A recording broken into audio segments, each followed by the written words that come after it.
दोस्तों 1995 के बाद 2025 में फिर से वक्फ़ बिल लाया गया है। 2025 का जो वक्फ़ बिल है उसमें बहुत सारे चेंजेस, बहुत सारे करेक्शन, बहुत सारे बदलाव किया गया है। तो हम लोग उनमें से इम्पोर्टेंट 10 बड़े बदलाव के बारे में आज जानेंगे। दोस्तों वीडियो अगर अच्छे लगे तो लाइक, सब्सक्राइब और कमेंट ज़रूर कर देना। और आप लोग का राय क्या है ये वक्फ़ अमेंडमेंट बिल 2025 को लेके, वो कमेंट बॉक्स में ज़रूर बताना। Thank you. पहला बदलाव, जिन लोगों ने धर्म परिवर्तन करके हाल ही में इस्लाम धर्म अपनाया है और जिन्हें मुसलमान बने 5 साल भी पूरे नहीं हुए हैं, वो मुसलमान वक्फ़ बोर्ड को अपनी संपत्ति दान में नहीं दे सकते। मतलब कोई भी व्यक्ति, कोई भी गैर मुस्लिम व्यक्ति जिन्होंने हाल ही में इस्लाम धर्म अपनाया है, लेकिन इस्लाम धर्म अपनाए हुए उनको 5 साल भी पूरे नहीं हुए, तो वो अपने ज़मीन वक्फ़ बोर्ड को दान में नहीं दे सकते।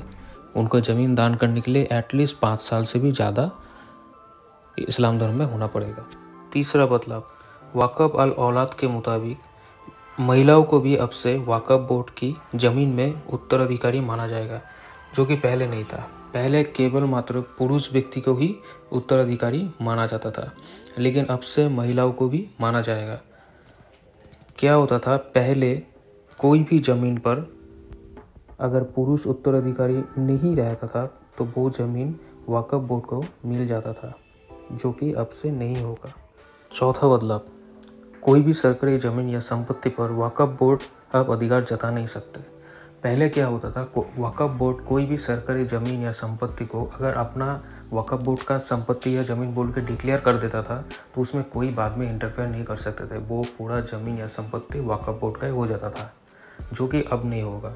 पांचवा बदलाव, नए नियम के मुताबिक केंद्रीय वक्फ़ परिषद में अब से 2 गैर मुस्लिम व्यक्ति और 2 मुस्लिम महिलाओं को होना आवश्यक है, जो कि पहले नहीं था। छठा बदलाव, नए नियम के मुताबिक अब से कोई भी व्यक्ति वक्फ़ ट्राइब्यूनल के फैसले के खिलाफ 90 दिनों के अंदर सिविल कोर्ट, रेवेन्यू कोर्ट या फिर हाई कोर्ट में अपील कर सकता है, जो कि पहले नहीं था। पहले वक्फ़ ट्राइब्यूनल बोर्ड का फैसला ही फुल एंड फाइनल था, आप उसके आगे कहीं भी कंप्लेंट नहीं कर सकते थे। लेकिन अगर आप कर सकते हो। अगर आप सेटिस्फाइड नहीं हुए वक्फ़ ट्राइब्यूनल बोर्ड के फैसले से, तो आप सिविल, हाई कोर्ट या फिर रेवेन्यू कोर्ट में आप अपील कर सकते हो। सातवां बदलाव, अब से वक्फ़ बोर्ड के खाते का ऑडिट करने का अधिकार केंद्रीय राज्य सरकार के पास होगा, जो कि पहले नहीं था। पहले वक्फ़ बोर्ड का खाते का, ट्रांजैक्शन का ऑडिट करने का अधिकार खाली एकमात्र वक्फ़ बोर्ड को ही था, जो कि अब नहीं है। आठवां बदलाव, नए नियम के मुताबिक अब से वक्फ़ बोर्ड कोई भी जानकारी सरकार को देने से इनकार नहीं कर सकता। नौवां बदलाव, अब से 6 महीने के अंदर वक्फ़ में दी गई ज़मीन का पूरा डिटेल्स ऑनलाइन पोर्टल में अपलोड करना होगा। 10वां बदलाव, सरकार ने दोनों मुस्लिम संप्रदायों के लिए अलग अलग वक्फ़ बोर्ड बनाने का प्रावधान भी लेके आए हैं, जो कि पहले नहीं था।